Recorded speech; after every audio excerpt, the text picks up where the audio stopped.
On a à cœur en fait d'apprendre par le mouvement, par la nature, dans la nature.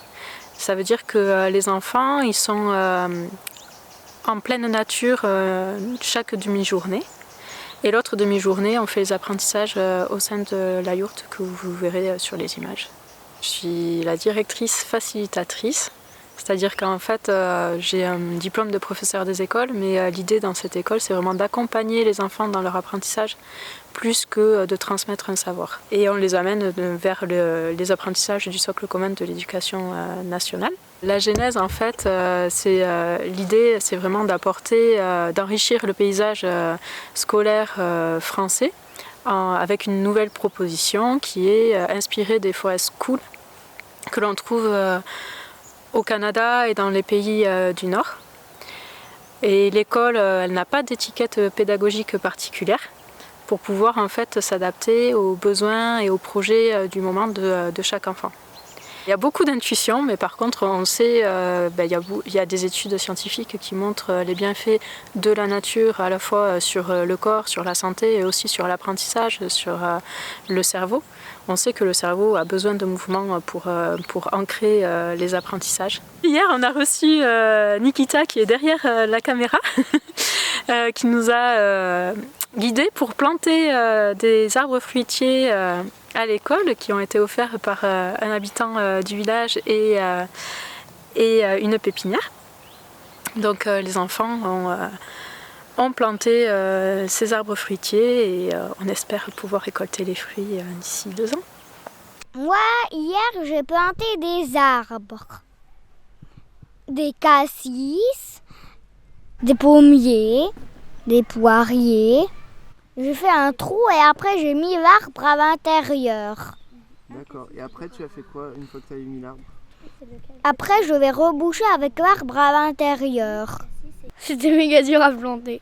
D'accord. Pourquoi? Parce qu'il y avait plein de pierres et il y avait des grosses racines. On a fait avec...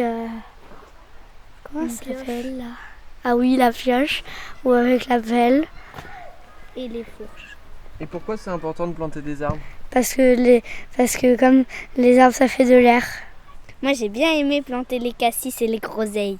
Surtout que j'en ai planté 3 et que je vais bientôt pouvoir manger. Et qui plante des arbres dans la nature à part nous? Les renards et les oiseaux, les écureuils. Et ça vous a plu de planter des arbres? Oui. Yes.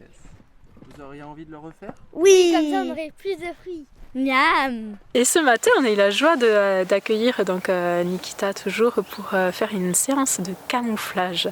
Alors les enfants, ils ont adoré se parer pour pouvoir être discrets et ne pas être vus dans la forêt.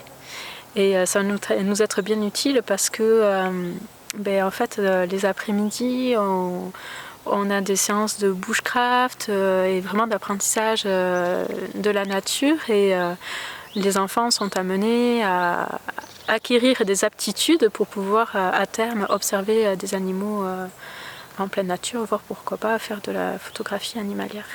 On travaille donc par la pédagogie par la nature et du coup on est affilié au réseau de pédagogie par la nature qui est reconnu au niveau national.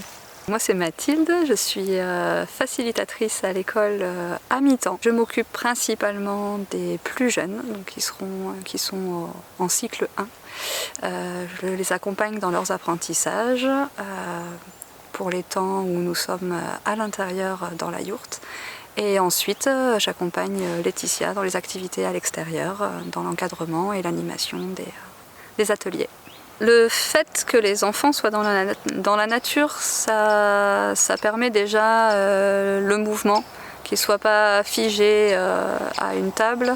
L'apprentissage, c'est le mouvement, c'est aller vers. Ça permet bien entendu une meilleure oxygénation.